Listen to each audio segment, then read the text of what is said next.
Hey guys, welcome back to another very special episode of Speakeasy Drink Better podcast. It's Christmas, so from all of us here at Speakeasy Drink Better, Merry Christmas. And I hope you're enjoying some time with your family and friends, and for some good food there as well. But, for sure. For sure, But today's episode is going to be an interesting one, guys. We're not going to be behind the bar. We're sitting here at the lounge and kind of talking about... We're going to take a little walk down memory lane. Like I said to you before, I said cocktails of Christmas past. Yes. It's kind of what I was thinking of, So really looking at what people drank when we were at our Christmas parties, us being Hispanic, the 24th is the big old party. And, everybody got together, the family, the friends, the cousins, and everybody was in a house, and it was a big old party, and, there was all kinds of stuff, food and alcohol flowing all over the place. And yeah, the 25th was literally a day that we would sleep in, wake up super late, and literally stay in our pajamas all day. Yeah, and just eat leftovers. I speak for most of, Latin America, Hispanic homes. Yeah. We celebrate the 24th. So I was just having a conversation with Alex the other day, and I'm like, I want to know. I'm interested in knowing, what were your Christmases like? Let's go way back when you were a kid. What did that look like in your household? I know that you're very close, or we're very close to your grandparents and your aunts and uncles. So what was it like? Meaning, what were they drinking? What do you remember? Well, first, I not even remember the drinks.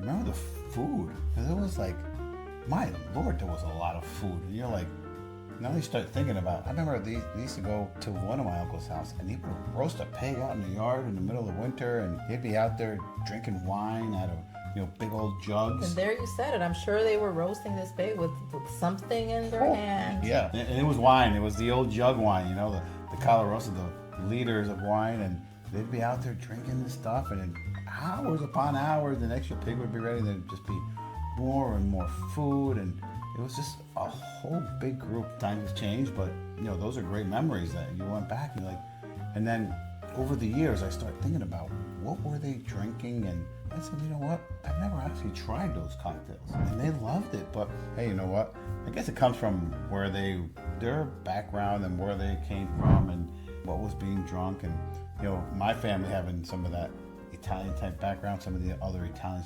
spirits that come into play here and there. And the food too, right? I know your family, being from Uruguay, but their cuisine is very much Italian influenced. Completely. And so I'm guessing were the beverages and the spirits.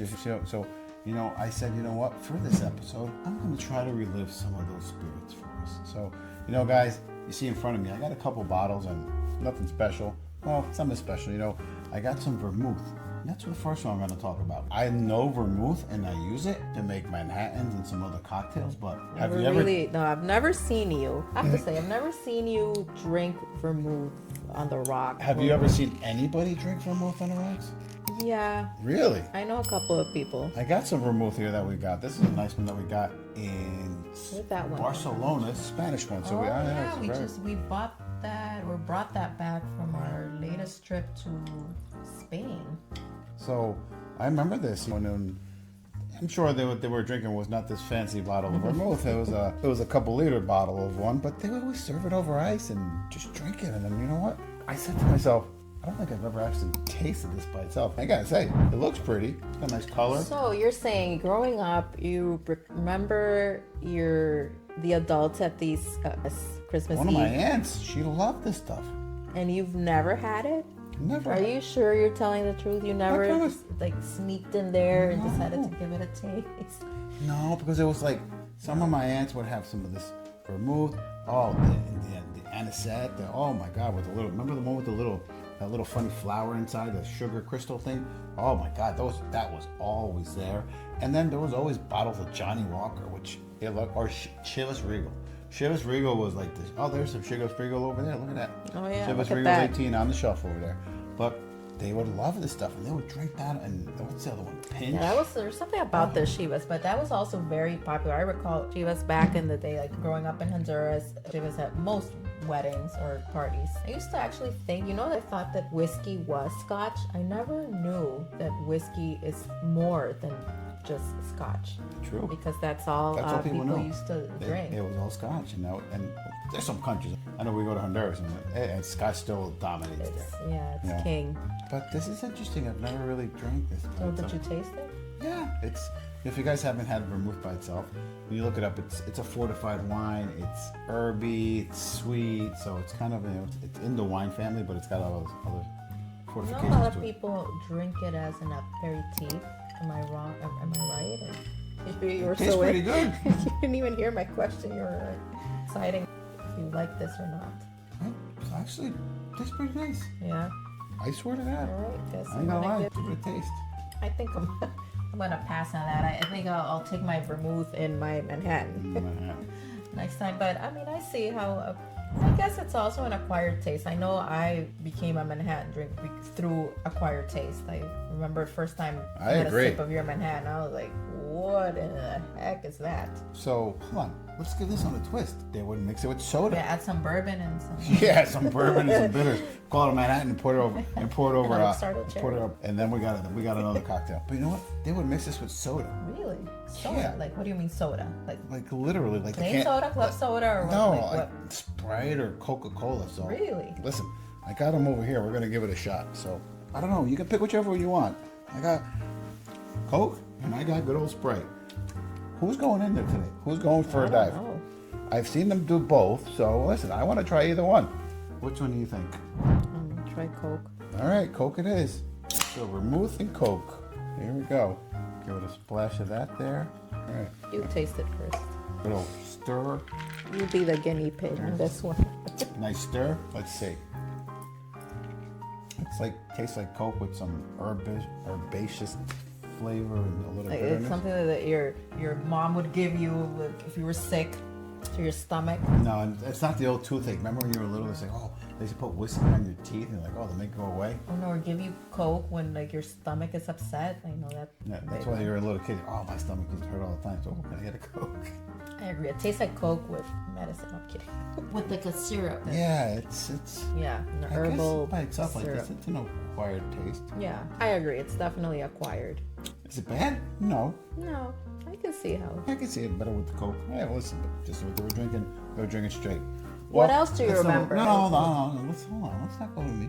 Let's go to you. Listen, no, what about me? We'll go back to me after, but let's go to you. What do you have in that repertoire of tales that you know that were happening at the From household in Honduras? Oh, well, there one and one only, the holiday spirit du jour of choice that I think still is. My mom still makes it, and I grew up watching her make it every holiday season. It was there every year. I still remember the bottles, and she kept it in the refrigerator. Good old rompopo. And in case you guys don't know what rompopo is, please help us fill this in. It's basically eggnog. But I do have to say rompopo sounds more interesting than eggnog. And it's a little different. At least the way that my mom makes it is different, because I know that she doesn't use eggs, or at least she doesn't use as many eggs as the traditional eggnog recipe calls for. Or I might be totally mistaken. But listen, I think we can share a recipe. I think. Hey, are you willing to give up? You're gonna give away the family secret? Oh, it's coming out. There it is. The family secret's coming out. I have that recipe, and you're gonna love this story because I love handwritten. I have the handwritten recipe, handwritten by my mother upstairs in the office. All right, so we're going to share this one. Guys, don't share it out too much. It's a secret family recipe. And I've had it. It's really good. Listen, everybody has their own. Yeah, because even my parents will come up to New Jersey for the holidays here and there, and she has made it here in our home. So Alex has had the pleasure of tasting it. Of course. And when we go to Honduras, around the holiday season, it is always there. It's a staple at our household, and a lot of Hispanic homes will make rompopo around or Christmas their time. own version of some kind of eggnog, or coquito, whatever you want to call it. Rico, it's all just a Caribbean. milky drink, which everybody likes. It's sweet, it's delicious. You know, it's got some rum. And you know what? It's one of those flavors that totally transports me to my childhood. Obviously, she made 2 versions of it: the non-alcoholic one for us when we were little kids, and then the one where, like, obviously she would spike it up with rum. Well, the guy's been good, yeah, but Yeah. and I remember as a kid, cinnamon in it. What else? Yeah, cinnamon. Cinnamon. What a nutmeg? Does that have nutmeg in it? I think. Condensed milk. Yeah, you know. It's like 3,000 calories in a glass. I haven't read that recipe in a while. I have to like. It's got some hefty calories in it for sure. Oh yeah, it's a belly but nobody counts it's a belly calories buster around the holidays. Oh, okay. But I remember that as a kid, I couldn't wait to be old enough to have proper rompopo with like in it, and not just like the kiddie version. Were you sneaking it? No. No. I see. You should have. See. The good old But days. when we were old enough, me and like teenagers, they would let us, like, they would spike it and let us taste it with, you a guys little bit of rebels. rum. Imagine that. Honduras rebels. But yeah, I would have rum. to say that is the one, spirit cocktail. What else was being drunk around the table? Aside from rompopo. Rompopo's good, but you can only have a couple. After a while, you're like, Yeah, I guess it can get very sweet very after a while. So then what was being served? I don't know. My dad has always been, my dad. He likes He'd different be on whiskey spirits. and beer. That's it. Beer. I know my clientele there. I know he likes his whiskey and he loves his beer. And rum. He likes rum, obviously. Yeah. Oh, now he's like gin. I think you got him hooked on gin now. I've gotten a few of my family members hooked on gin. Yeah. This last trip you were just there, I heard the gin and tonics were flowing. flowing. Yeah, everybody was all into But you know it. what it is too about gin and tonics, and I know we're completely derailing the holiday spirits, but tropics, hot and hotter. It's always warm down there.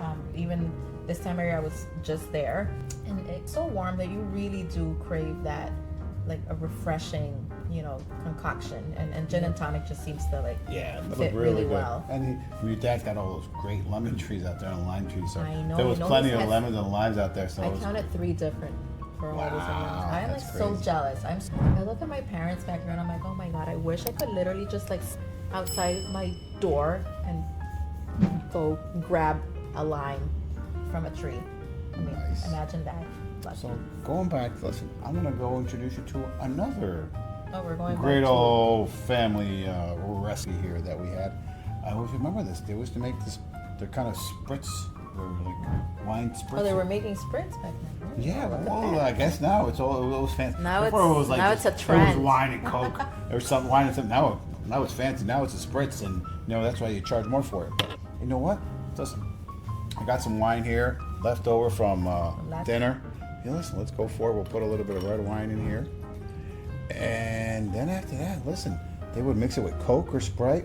It's almost like a sangria. That's what they would do. Yeah, it's more like a sangria. Like a sangria, but they would call it. spritz. That's kind of ideal. Listen, we'll mix it with some. We'll just dig like this, wine, a little bit of soda. And, You know what? I do still remember your grandfather. he would do it doing all the that. time. Remember, he would do it all the Yeah. time. This is what he would do. You I go had over the there. pleasure of meeting him, and Yeah, it was and it his was thing. I one of his remember things. wine and Sprite or Coke, and your uncle too. I remember they used to do that. Tastes good. Yeah, like a sangria. It's like a sangria thing, and they used to drink it all the time. So they would drink this year round, or on the holidays, in the summer. I think It's year almost round. like a tinto de verano. Yeah, it's year round. That is good, I have to say. This It is is simple. But they used to drink it all the time. They would take the big bottles of jugs of wine and just fill it up in there and go at it. it's very refreshing too. It is. It works. Listen, it's a great way to make a quick spritz sangria without having to make it too fancy. A mediocre bottle of wine and some Sprite, or actually they used to do it with Coke too. Yeah, So, I not anymore, remember but try it with Coke. They would do it with Coke, and it tasted pretty good. So, I guess it was a good way to kind of cut the wine. I guess make it last longer. But they were drinking those big old jugs. But listen. Well, I've really enjoyed this Yeah, this has little been walk down interesting. memory lane. I mean, the holidays is a time to get together with family, close friends, and I think the holidays is just a time to bring out that inner child in all of us. So thank you fun for with it. sharing these stories of Listen. growing up. We'll It's try. Listen, I gotta find out. I'm gonna ask my mom if she's got some other crazy drink recipes. And listen, we'll highlight those. But you know what, guys, look out. Listen, these aren't complicated. Try this, mix it up. pour it in a glass and see what it tastes like. It's all part of the fun and the nostalgia. We'll post up that great rum pumper recipe. And, Yes. as always, guys, happy holidays. I hope you're having a great time with your friends and family. And Edelweiss and I and the Speakeasy Drink Better podcast, drink better responsibly. And happy holidays. Merry Christmas. Merry Christmas. Cheers.